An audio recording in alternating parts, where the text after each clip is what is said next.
Nós temos dois textos hoje, mas o texto principal é Lucas. Eu vou apenas fazer menção de 1 Pedro capítulo 3, e depois vamos trabalhar o texto de Lucas capítulo 22, versos 61 e 62. Lucas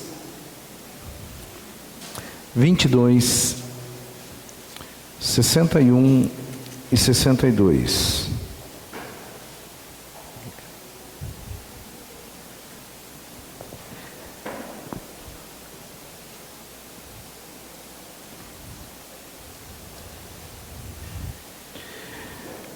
A Bíblia diz em 1 Pedro, antes de nós fazermos a leitura de Lucas, está projetado aqui: porque os olhos do Senhor estão sobre os justos e os seus ouvidos estão atentos à sua oração.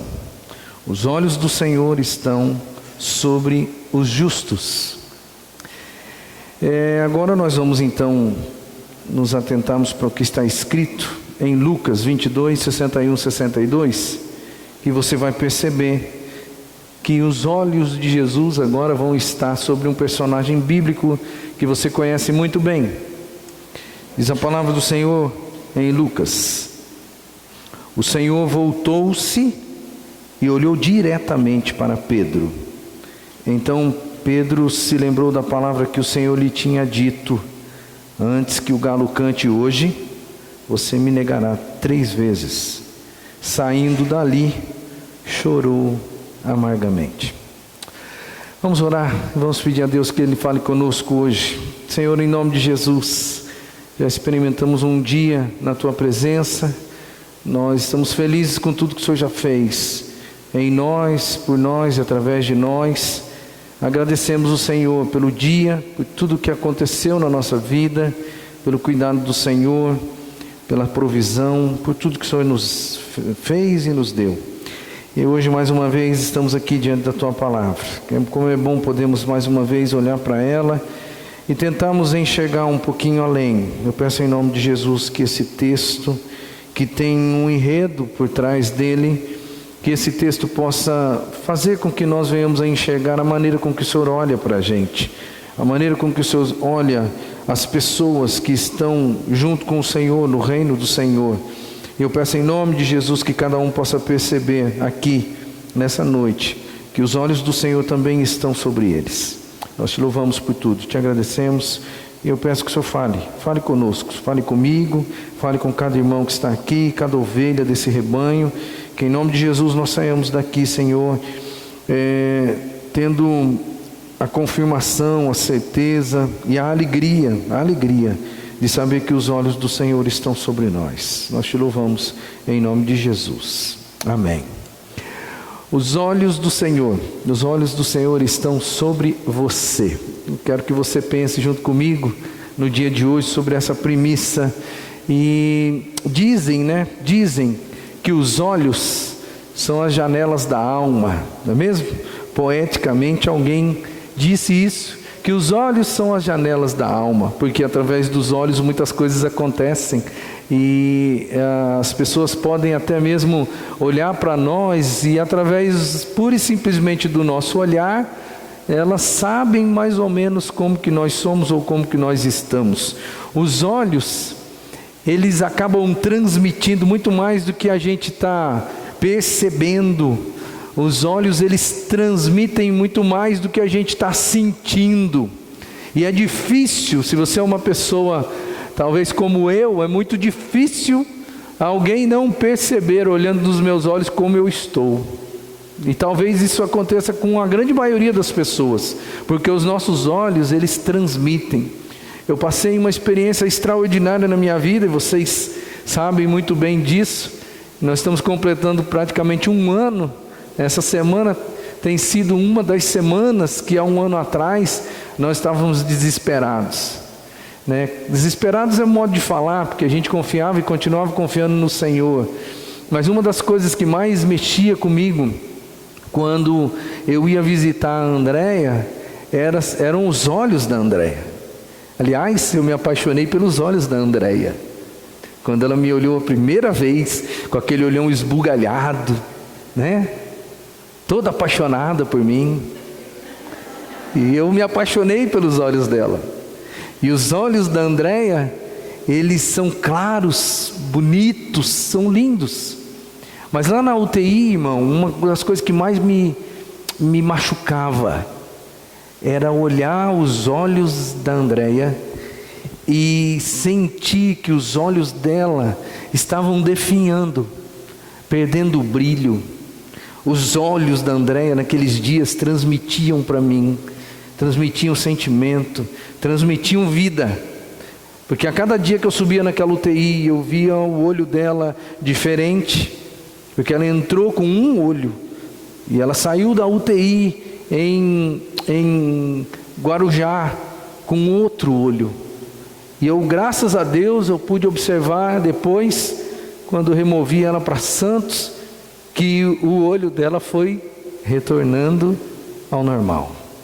Mas foi muito difícil observar aquele tempo onde gradativamente a vida estava se esvaindo. E eu sabia disso por causa do olho, porque o olho me transmitia isso. Os olhos, eles são capazes de revelar as nossas doenças, os nossos sentimentos escondidos. Os olhos são capazes de fazer isso hoje. Os olhos são capazes de revelar as palavras que nós não temos coragem de pronunciar. Os olhos são capazes disso.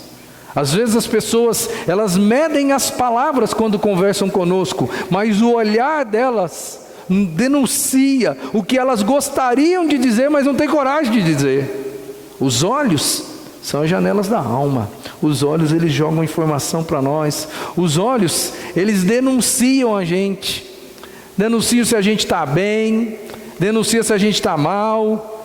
Os olhos denunciam se nós estamos amando alguém ou odiando alguém. Os olhos, eles fazem isso. Eles têm esse poder. A gente expressa e comunica quem nós somos. Nós expressamos o que nós estamos sentindo através dos nossos olhos todos os dias. Sabe qual é o problema? É que nós não sabemos disso. E nós não conseguimos enxergar os nossos próprios olhos. Bom seria que vivêssemos com um espelhinho na frente, um retrovisor assim, para que a gente pudesse observar quem nós somos e o que nós estamos refletindo para as pessoas através dos nossos olhos. Porque às vezes a nossa palavra quer dizer uma coisa, mas os nossos olhos estão dizendo outra. E nós acabamos sendo hipócritas, incoerentes, porque os nossos olhos nos denunciam. E a gente expressa isso para todo mundo, todos os dias, e a gente não consegue enxergar que a gente faz ou toma esse tipo de atitude. Eles comunicam com relação, eu quero pensar agora em família, porque na família a gente tem ali o nosso relacionamento mais profundo, né? O relacionamento mais intenso é dentro da família, não é mesmo? E na família a gente se comunica com o olho também, não se comunica? Só com o olho. A gente não precisa nem falar. Nos relacionamentos mais intensos, como os familiares, uma olhadinha é o suficiente. Por isso os olhos, eles acabam comunicando. Às vezes a gente não entende isso, não percebe isso, mas isso é uma realidade. E Jesus também olhava para a gente, olhava para as pessoas. Jesus também, ele enxergava as pessoas. E aqui no enredo que nós estamos percebendo aqui em Lucas, você já viu que é um enredo quando Jesus teve 2 momentos, olho no olho de Pedro. 2 momentos, olho no olho. O primeiro momento foi quando Jesus chamou ele num canto e disse: Simão, Satanás já pediu autorização para peneirar vocês. E no outro momento foi quando de longe Pedro olhou para Jesus. E Jesus já estava preso, Pedro já havia negado, e eles trocaram um olhar. E só nessa troca de olhar, ele saiu dali e foi chorar de uma maneira amarga, diz a Bíblia. A Bíblia traz alguns textos célebres que eu quero só usar como um reforço aqui para você, para mostrar para você que os olhos de Deus estão sobre você. A Bíblia diz: os teus olhos me viram, ouviram o meu embrião. Salmo 139, 16. Quando você nem existia ainda, ou melhor, quando você não havia existido para esse mundo, estava dentro da barriga da sua mãe, a Bíblia diz que os olhos de Deus já enxergavam você ali dentro. A Bíblia vai dizer que os olhos do Senhor estão em todo lugar, contemplando maus e bons. A Bíblia vai dizer: pois os olhos do Senhor estão atentos sobre toda a terra, para fortalecer aqueles que lhe dedicam totalmente o coração.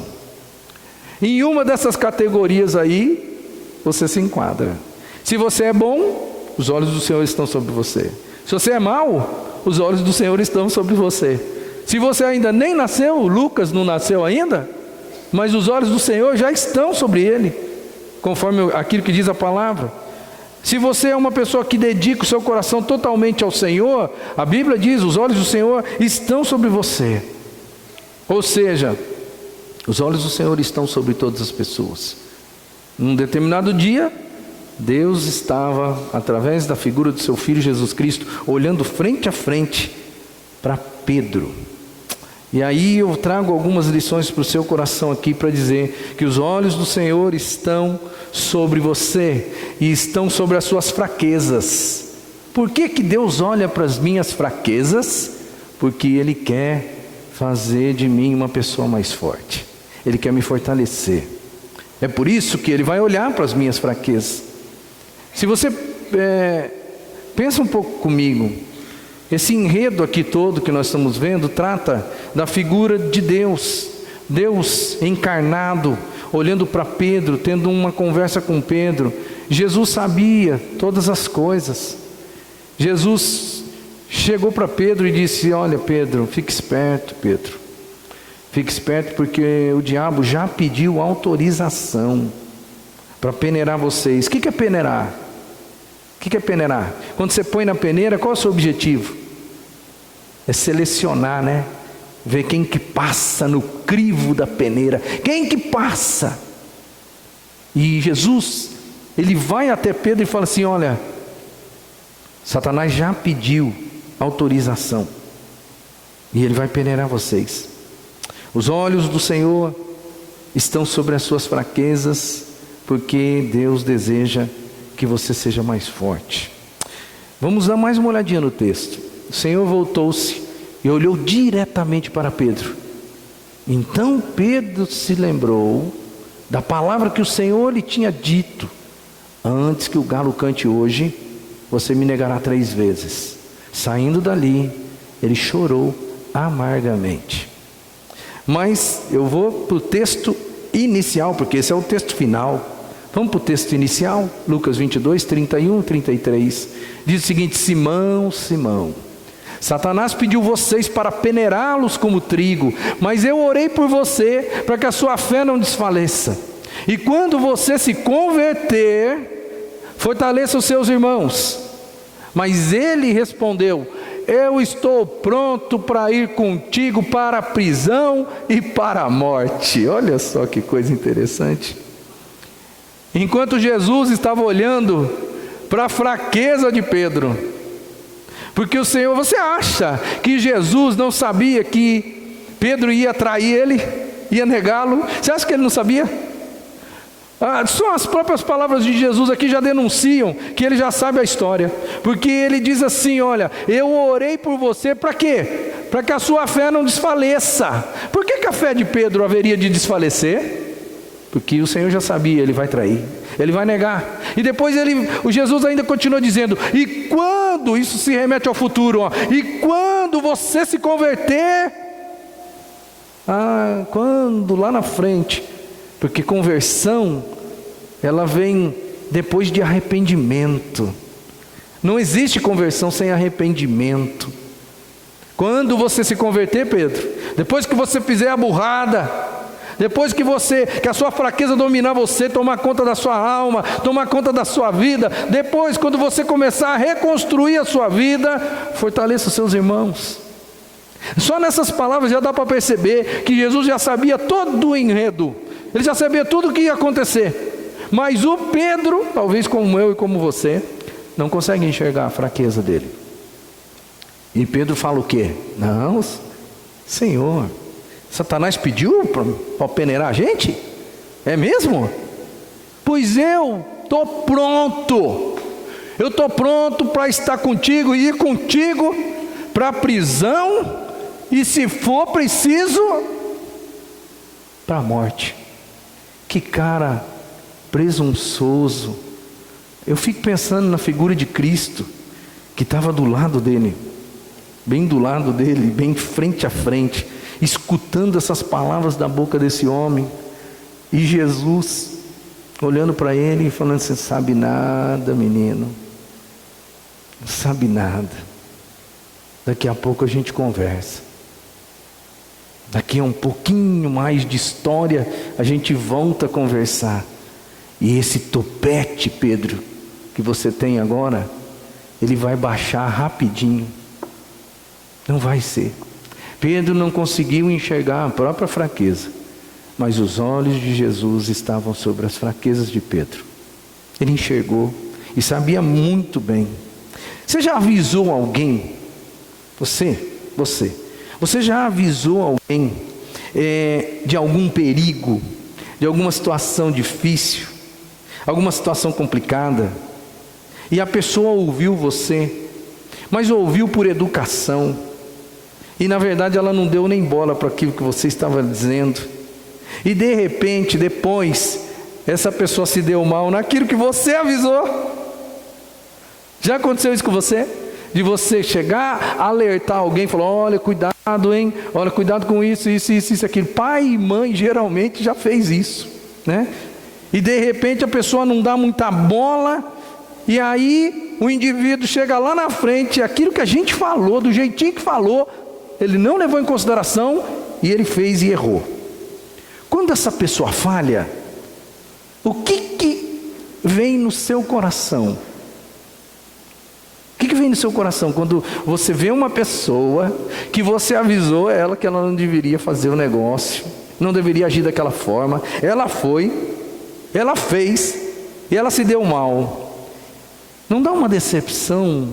Por que essa pessoa não prestou atenção no que eu disse?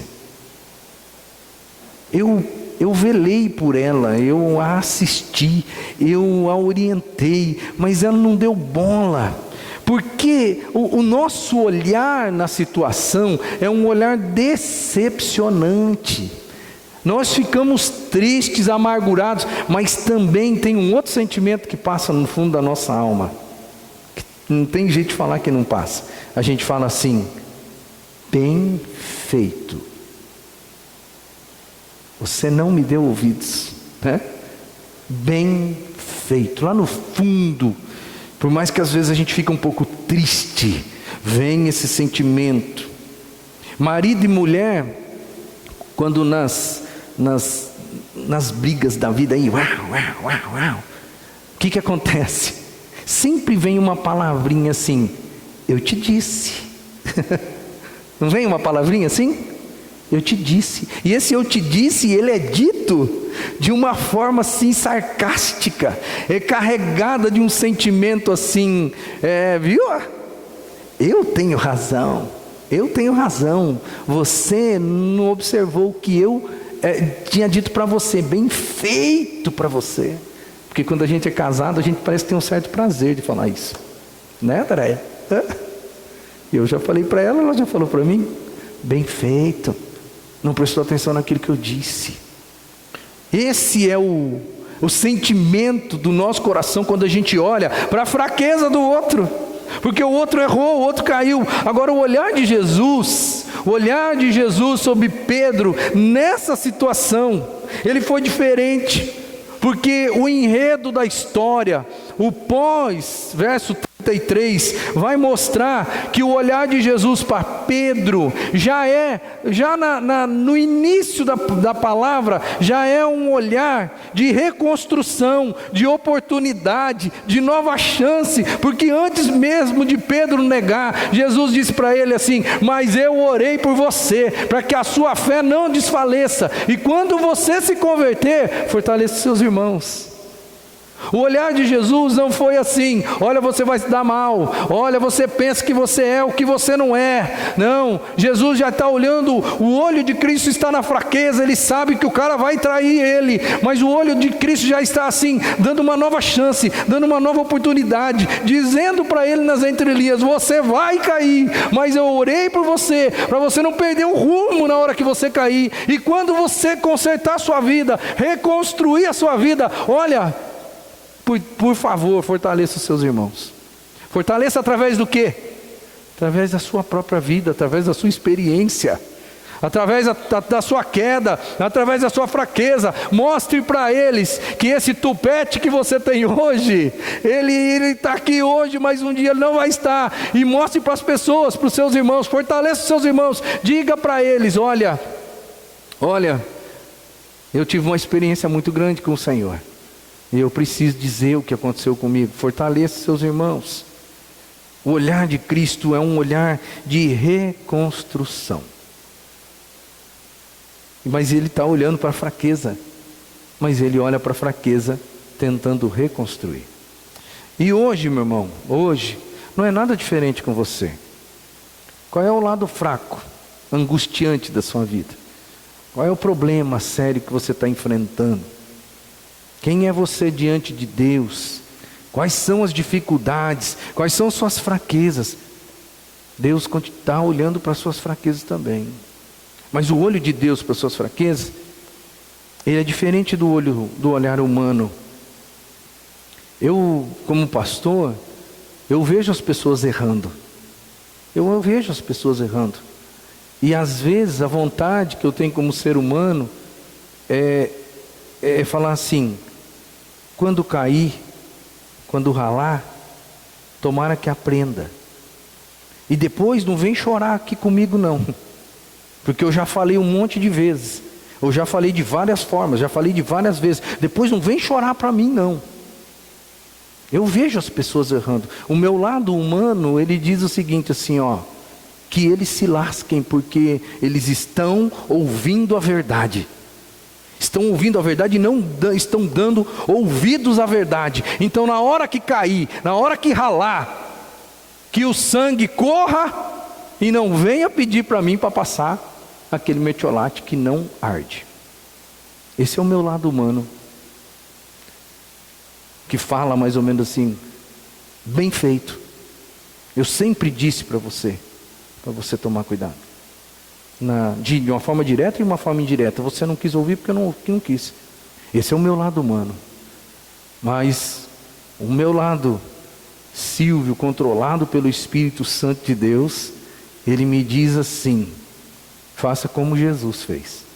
Olhe para a fraqueza dessa pessoa, mas continue dando uma oportunidade. Continue dando uma nova chance. Continue apostando que algo novo pode acontecer, porque eu posso fazer. Esse é o olho de Deus sobre aqueles que falham com Ele. E eu vou te contar, é muito difícil olhar o ser humano com os olhos do Senhor. É mais fácil olhar com os nossos olhos. É bem mais fácil olhar com os nossos olhos. Segunda coisa, os olhos do Senhor, eles estão sobre as suas lágrimas. Por quê? Porque Ele tem prazer em ver você chorar? Porque Ele está olhando para você e dizendo assim: bem feito? Não. Ele está olhando para as suas lágrimas porque no fundo Ele quer consolar você. O verso 62 do texto não esconde. Um Pedro, homem forte em todos os sentidos, homem com personalidade, homem que tomava a frente, um líder nato, aquele que tinha coragem que os outros apóstolos não tinham. Porque eu fico pensando que Pedro era o único apóstolo que tinha coragem de falar aquilo que todo mundo queria falar, mas não tinha coragem de falar. E ele era corajoso, ele falava. Agora esse Pedro, com toda essa coragem, com toda essa veemência de pessoa, né, veemência na palavra, ousadia na palavra. Agora a Bíblia vai dizer que esse homem, ele vai chorar amargamente. Quando ele troca um olhar com Jesus, depois da traição, aí ele se lembra do que Jesus falou, e aí ele vai chorar amargamente. Pois é, depois do erro veio o choro.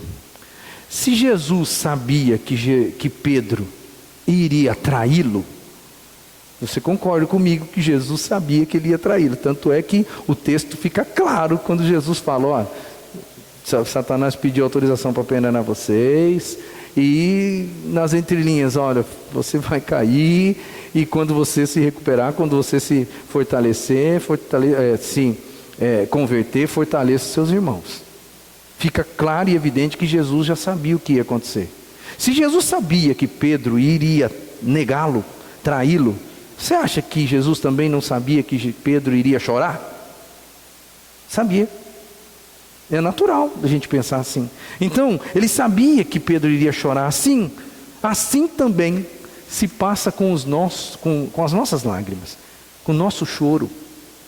O que está fazendo com que você chore nos dias de hoje? Os olhos do Senhor, eles estão sobre as nossas lágrimas, irmãos. Aquilo que tem feito você chorar. Porque as nossas lágrimas, elas não rolam sem que Jesus saiba. Nenhuma lágrima, tem até textos célebres na palavra, que diz que Deus guarda as lágrimas, as nossas lágrimas em odres, né? Em invólucros especiais, separados para isso, digamos assim. Pois é, você anda meio triste por aí, anda meio choroso por aí, e você pensa que Deus não está olhando para você? É isso?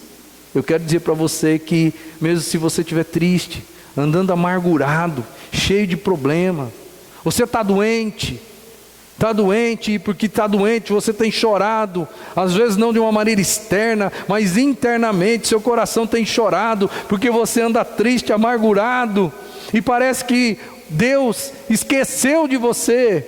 Olha, os olhos do Senhor estão sobre as suas lágrimas, do jeito que estavam sobre as lágrimas de Pedro. Os olhos de Deus não deixam passar nada despercebido. As suas fraquezas que fazem você também chorar, como a fraqueza de Pedro que o fez chorar, as suas falhas. Quando foi a última vez que você chorou por causa da sua falha? Pois é, ali naquele dia, Deus estava olhando para você e sabia, né, de cada uma das lágrimas que iam sair dos seus olhos. Os erros do seu passado. Quantas vezes você já não chorou por causa de erros do passado, que se você pudesse, você daria tudo para consertar, e chorou por causa dos erros do passado? Pois é, Deus está ali, olhando as suas lágrimas, suas frustrações, as traições que você já fez, as traições de pessoas que já fizeram traições com você. Quantas vezes você já não chorou sem ninguém ver? Mas eu quero dizer para você, os olhos do Senhor viram. Ele enxergou você, enxergou as suas lágrimas. E a Bíblia diz que para o servo de Deus, para a serva de Deus, o choro, as lágrimas, elas podem até durar uma noite. E isso é figurativo. Uma noite. Mas tão certo quanto depois da noite vem o dia, a alegria vai chegar para o servo do Senhor. Não quer dizer, isso não é literal, tá? Que você vai chorar de noite, e aí você vai dormir, e no outro dia de manhã você vai estar bom. Não, isso não é literal. Isso é figurativo. É como se ele dissesse, tão certo quanto vai anoitecer, e depois vai amanhecer, o choro do homem justo, o choro do homem de Deus, pode até durar uma noite, mas a alegria vai vir, ela vai chegar. Não, no despertar da aurora de Deus, ela vai chegar. Nenhum servo de Deus chora eternamente. Nenhum. Por quê? Porque os olhos do Senhor estão sobre as nossas lágrimas.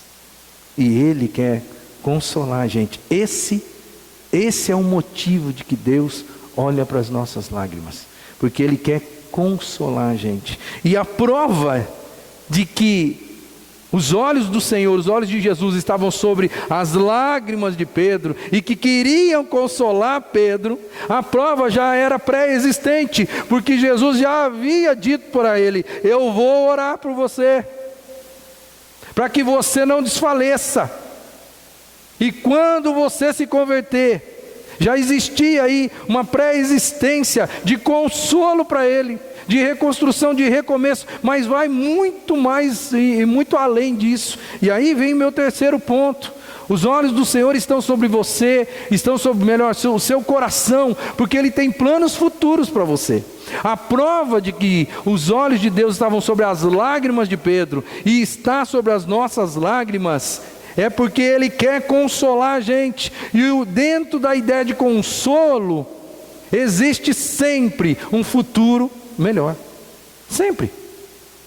E é por isso que, à luz do texto, eu posso dizer para você que os olhos do Senhor estavam sobre o coração de Pedro. Por quê? Porque Ele continuava tendo planos para Pedro, mesmo antes de saber, ou mesmo antes de Pedro negá-lo. Ele continuava tendo planos para ele. Já lá no início do verso, os planos estavam evidentes. Marcos capítulo 16, versos 6 e 7, tem um texto bem interessante. Eu não sei se você sabe, mas nós temos aí na Bíblia Mateus, Marcos, Lucas e João, os evangelhos. E a gente, numa ótica leiga, a gente pensa que Mateus escreveu primeiro, porque está primeiro, em Marcos depois, né? Lucas depois e João depois, porque está nessa ordem na Bíblia, mas não é assim. Quem escreveu primeiro foi Marcos. E Marcos, na verdade, é o João Marcos, aquele um que teve problema com o apóstolo Paulo, que eles se separaram lá, que na época que ele teve problema com o apóstolo Paulo, ele era um adolescente praticamente. Mas a história diz que o escritor do Evangelho de Marcos é esse João Marcos, que certamente já está um pouco mais maduro. Mas a história diz, a tradição diz, que o Evangelho de Marcos, ele é o Evangelho de Pedro. Porque na verdade é Pedro que conta as histórias, mas Pedro é pescador. Pedro não sabe escrever direito. Então o que Pedro faz? Sabe você, vovozinho, que tem um pouco de dificuldade com o celular hoje? Sabe? E aí você pega o celular e fala: meu Deus do céu, esse negócio aqui tá... Aí você pega o adolescente que está do seu lado, você fala assim: me ajuda aqui, né, Wilson? Me ajuda aqui, mostra para mim como é que faz. Foi isso que aconteceu.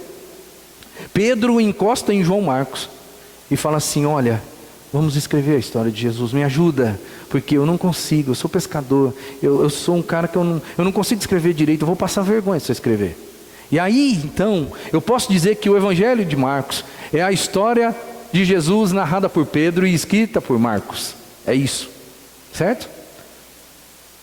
E tem uma coisa muito interessante no Evangelho de Marcos, que nos outros evangelhos você pode ver, pega a referência bíblica e você vai descobrir que nos outros textos que falam a mesma coisa, não tem um detalhe.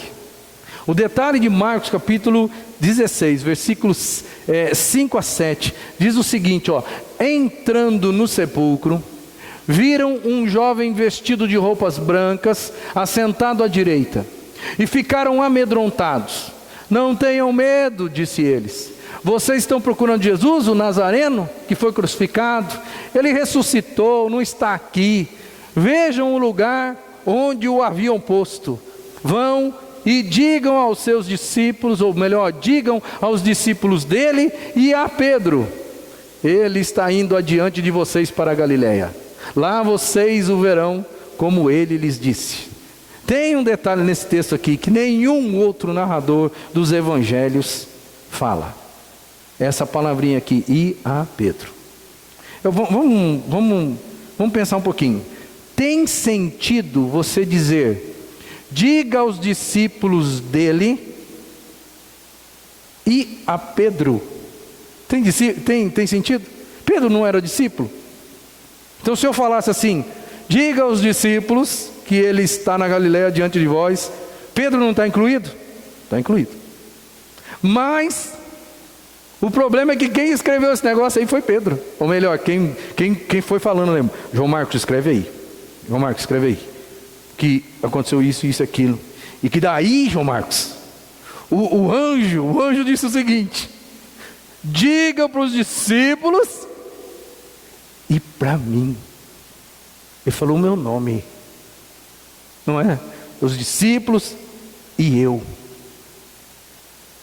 Ele ainda conta comigo. Ele não me jogou fora. Ele ainda conta comigo. E se você pegar esse texto aí, e você pegar todas as outras vertentes nos outros evangelhos, você vai ver que só está escrito, diga para os discípulos. Se você pegar a narrativa de Lucas, que é um cara super meticuloso, ele não vai colocar a palavra aí a Pedro, mas Marcos vai escrever, porque Pedro vai falar para ele, olha, Jesus chamou os discípulos e ele chamou eu também. Marca aí que ele chamou eu. E tem umas coisas na palavra que são emocionantes, irmão. Emocionantes, porque ali Pedro percebeu mesmo, que Jesus o amava, apesar dos problemas que ele causou com a negação, que os olhos de Jesus ainda estavam sobre ele, que os olhos de Jesus nunca foram tirados de cima da figura de Pedro, que os planos que Jesus tinha a respeito dele ainda estavam de pé. Jesus viu Pedro negá-lo, e deve ter sido uma cena chocante, muito triste, porque você avisa o indivíduo, ele ergue o tupete e diz, eu estou aqui pronto para ir para a prisão, eu estou aqui pronto para morrer pelo Senhor, e na hora que o negócio, a coisa arrocha mesmo, o que acontece? O cara nega, eu não conheço esse homem, você sabe que eu não conheço esse homem, e vaza. E ele faz isso 3 vezes, Jesus vê essas 3 vezes, ou pelo menos sabe dessas 3 vezes, porque ele é Jesus, porque ele é Deus. Mas Jesus também vai olhar para as lágrimas de Pedro, e quando ele percebe que as lágrimas de Pedro são lágrimas sinceras, eu imagino que Jesus já sabia disso bem antes, que as lágrimas eram sinceras, que havia de verdade uma vergonha, um constrangimento, um arrependimento. Em função disso também, irmão, Jesus não desiste de Pedro. Não desiste. Os olhos do Senhor estão sobre você, sobre o seu coração, porque Ele tem planos futuros para a sua vida. Olha que coisa interessante, o texto de uma conversa entre Jesus e Pedro. No finalzinho, Jesus, ele morre, ele ressuscita, e depois ele tem um encontro com os discípulos, um encontro, e nesse encontro tem aí uma conversa de Jesus com Pedro. Diz assim o texto: depois de comerem, Jesus perguntou a Simão Pedro, Simão, filho de João, você me ama? Você me ama mais do que estes? Disse ele, sim, Senhor, tu sabes que eu te amo. Disse Jesus, cuide dos meus cordeiros. Novamente Jesus disse, Simão, filho de João, você me ama? E ele respondeu, sim, Senhor, tu sabes que eu te amo. E disse Jesus, pastorei as minhas ovelhas. E pela 3ª vez ele disse, Simão, filho de João, você me ama? Pedro ficou magoado por Jesus ter lhe perguntado a 3ª vez, você me ama? E ele disse, Senhor, tu sabes todas as coisas, e sabes que te amo. Disse-lhe Jesus, cuida das minhas ovelhas. Tem um outro detalhe aqui, fantástico, que só com olhos no original, para a gente enxergar o que está acontecendo aqui. Eu separei em amarelo ali algumas palavras, que são palavras gregas transliteradas para o português. E eu vou tentar explicar como que foi essa conversa de verdade. A primeira pergunta que Jesus faz, ele usa o verbo grego agapau. Agapau é o verbo do amor de Deus. Amor incondicional. Você é capaz de me amar de uma maneira incondicional mesmo. Lembra que quando Jesus disse para Pedro, lá no episódio anterior, Pedro, Satanás pediu vocês para peneirá-los. E aí ele respondeu, Senhor, eu estou pronto. Eu estou pronto para ir para a prisão e para ir para a morte. Se for preciso, eu morro pelo Senhor. Lembra desse episódio? Esse aqui é um episódio posterior. Jesus está prestes a subir aos céus. E aí a conversa se dá no seguinte sentido. Simão, filho de João, você me ama de uma maneira incondicional? Você me ama mais do que estes? Disse ele, sim, Senhor, tu sabes que eu te amo. Mas o verbo que Pedro usa não é o ágapo, é o verbo filéu. O amor, no grego, tem amor incondicional, amor de Deus, e tem o amor filéu, que é o amor fraternal. É o amor que nós sentimos pelas pessoas. Era como se Pedro estivesse dizendo assim, Senhor, eu amo o Senhor, mas não dá para eu dizer que eu amo o Senhor de uma maneira incondicional. É como se Pedro estivesse olhando para ele mesmo e falando assim, agora eu sei quem eu sou. Agora eu sei quem eu sou. Não adianta eu dar uma para o Senhor aqui, porque o Senhor sabe quem eu sou. Ele responde assim, tu sabes que eu tenho um profundo carinho pelo Senhor. E aí disse-lhe Jesus, cuide dos meus cordeiros. Jesus não fala assim, o quê? Você não me ama? Você não me ama de uma maneira incondicional? Você não aprendeu nada? Não, Jesus não fala isso. Jesus fala assim, você tem um profundo carinho por mim? Então cuida das minhas ovelhas. Aí o texto diz, novamente Jesus disse, Simão, filho de João, você me ama? Verbo ágape. Você me ama de uma maneira incondicional? E ele respondeu, sim, Senhor, tu sabes que eu tenho um profundo carinho pelo Senhor. E disse Jesus, pastorei as minhas ovelhas.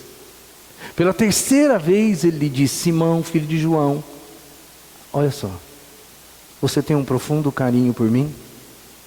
Ele troca o verbo, Jesus troca o verbo. E aí Pedro ficou magoado por Jesus ter lhe perguntado pela terceira vez, e provavelmente por ter trocado o verbo. E aqui tem duas coisas interessantes. Primeiro, porque perguntar 3 vezes para o judeu é aquele negócio assim, 3 vezes é a coisa certa, tá? Sempre, 3 vezes para o judeu você está falando a verdade? Você está falando a verdade? Você está falando a verdade? É porque eu quero a verdade absoluta. 3 vezes, perguntar 3 vezes era isso. Mas tem um outro agravante, além de perguntar a terceira vez. O agravante é que Jesus troca o verbo. A gente não consegue enxergar, porque nenhuma tradução bíblica, a não ser um rodapé de Bíblia, se você pegar o rodapé da sua Bíblia, você enxerga isso, que é as notinhas de rodapé. Mas a Bíblia, qualquer Bíblia, aqui em português vai dizer sempre o verbo ama, ama, ama, ama, ama. E só lá no rodapé que ele vai falar alguma coisa. E no rodapé vai ficar escrito lá, que Jesus na terceira vez ele troca o verbo. Fala, então quer dizer, Pedro, na terceira vez, que você tem um profundo carinho por mim, é isso? Você me ama? E ele lhe diz, Senhor, tu sabes todas as coisas, e tu sabes que eu tenho um profundo carinho pelo Senhor. E Jesus diz para ele o quê? Está reprovado. É isso? Não. Jesus diz para ele o que ele disse em todas as outras: apacenta os meus cordeirinhos, cuide das minhas ovelhas. Os olhos do Senhor estão sobre o seu coração, porque Ele continua tendo planos futuros a seu respeito. Sabe o que Jesus queria com esse negócio aí? Sabe o que Jesus queria com tudo isso? Só provar para o próprio Pedro que ele sabia exatamente quem era Pedro. E sabe, isso foi libertador para o próprio Pedro. Porque Pedro, aquele cara tupetudo que falou, não, agora eu estou pronto para a prisão, eu estou pronto para a morte. Agora ele tem consciência de quem ele é. E agora ele está diante do Filho de Deus. E ele não tem como negar quem ele é. E ele fala, Senhor, eu sou isso aqui. O Senhor já sabe. E agora, Senhor, eu também já sei. Porque antes eu não sabia. Eu não sabia. Eu pensava que eu estava pronto para ir para a prisão ou para a morte, se for preciso. Mas agora, Senhor, agora eu estou sendo honesto, Senhor. O que eu tenho é um profundo carinho e respeito pelo Senhor. Eu não sou aquela pessoa que eu imaginava que eu era capaz de enfrentar a morte pelo Senhor, porque quando a coisa aconteceu mesmo, eu te neguei. Eu te neguei. Mas sabe o que é mais maravilhoso em tudo isso? É que Jesus sabia de tudo isso. E que Jesus teve planos para Pedro antes, durante e depois dessa conversa. E mesmo Pedro sendo extremamente autêntico, dizendo, eu sou isso. Jesus ainda diz para ele, cuida das minhas ovelhas. Agora é como se Jesus estivesse dizendo para ele assim, agora você está pronto. Agora você está pronto. Antes, você não estava pronto. Antes você pensava que era você que ia fazer o negócio. Que você era tupetudo. Você era machão. Mas os olhos de Jesus estavam sobre ele. Viu a traição, viu as lágrimas, mas viu o coração do Pedro. E quando viu o coração do Pedro, continuou apostando naquele cara. E ele foi quem ele foi depois da morte de Jesus. E foi porque Jesus sabia que ele seria assim. Mas Pedro precisava aprender uma grande lição. E essa lição é para nós também, irmãos. Sabe por quê? Porque às vezes a gente é meio Pedro. A gente acha que Deus depende da gente. A gente acha que a gente é muito bom. A gente acha que a maioria de nós ainda que está na igreja, a gente é o Pedro antes da negação. A gente acha que está tudo certo com a gente. A gente acha que Jesus teve muita sorte da gente estar do lado dele. A gente acha que a gente sempre está coberto de razão. A gente acha que a gente é capaz de sofrer e morrer pelo Evangelho. Na igreja, nós estamos cheios de pessoas assim, que acham que são crentes. Mas na hora que começar uma perseguição, um arroxo governamental, ou alguma coisa desse tipo, aquelas pessoas que dizem, eu sou crente, eu sou crente, eu sou crente, e o cara apontar uma arma na cabeça dele e falar assim, fala aí, ou você fala que você renega Cristo, ou senão você vai tomar uma bala na cabeça. Aí ele fala, não, vamos conversar. A maioria de nós é como Pedro antes da negação. E a gente acha que quem vai realizar a obra somos nós. Que seria do Evangelho se não fosse eu? Que seria dessa igreja se não fosse eu? Como se Jesus não soubesse quem nós somos. A gente está enganando só nós. Porque os olhos do Senhor estão sobre o nosso coração. Ele sabe quem a gente é. Então, meu irmão, serve de consolo para a gente? Serve, mas serve de alerta. Serve de consolo no sentido de observar a situação toda e falar assim, os olhos do Senhor estão sobre mim. E não importa o que acontecer, eu posso até vir a errar com Ele, mas Ele vai continuar apostando em mim, porque Ele me ama, e o amor dEle é incondicional para comigo. Serve de consolo, mas serve de alerta, para a gente se colocar no lugar correto. Para a gente não ser o Pedro antes da tentação, da negação, mas ser o Pedro, esse Pedro aqui, ó. Senhor, o Senhor sabe quem eu sou, eu não tenho como esconder. O Senhor sabe que o sentimento que eu tenho pelo Senhor é esse. E aí, irmão, isso também para mim é algo de consolo. E aí tem o verso final de João 21. Depois que Jesus tem essa conversa do ágape, do filéu com Pedro, cuida das minhas ovelhas. E depois no final, Jesus disse para ele, então lhe disse, siga-me. O que eu enxergo nisso aqui? O recomeço que Jesus disse para ele lá no início. Esse siga-me Foi o segundo siga-me que Pedro recebeu de Cristo. O primeiro foi quando Jesus chamou ele para ser apóstolo.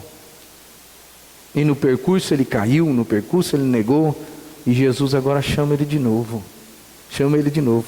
Eu não vou dizer que ele chama de novo, ele reforça o chamado. Ele já havia chamado antes.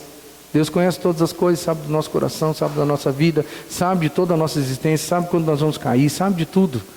Mas agora ele sabia que Pedro precisava ouvir novamente: siga-me, siga-me. E ele seguiu. Quero terminar a mensagem para o seu coração. Com o olhar de Jesus, ele continua sobre eu, a minha vida. O olhar de Jesus continua sobre a sua vida. O olhar de Jesus continua sobre todos nós. Ele enxerga as nossas fraquezas. Ele enxerga as nossas lágrimas. E ele enxerga os nossos corações, irmãos. Ele enxerga as fraquezas. Por quê? Porque ele quer aperfeiçoar a gente. Ele não quer deixar a gente com as fraquezas que nós temos. Ele enxerga as nossas lágrimas, porque ele quer consolar a gente. E ele enxerga também os nossos corações, porque ele continua tendo planos para nós. Que em nome de Jesus você possa assimilar o que Jesus quer falar para você, que Deus quer trazer para o seu coração nessa noite. Jesus só fez isso, né? E só faz isso, fez isso com Pedro e só faz isso com a gente ainda, porque ele se importa com a gente, irmãos. Do jeito que eu imagino que você percebeu que Jesus se importou com Pedro. Ele só continua fazendo isso com a gente. O olho dele não sai de cima da gente. Não sai. Por quê? Porque ele se importa comigo e se importa com você. E se importa muito mais do que você possa imaginar. Vamos cantar uma canção que vai nos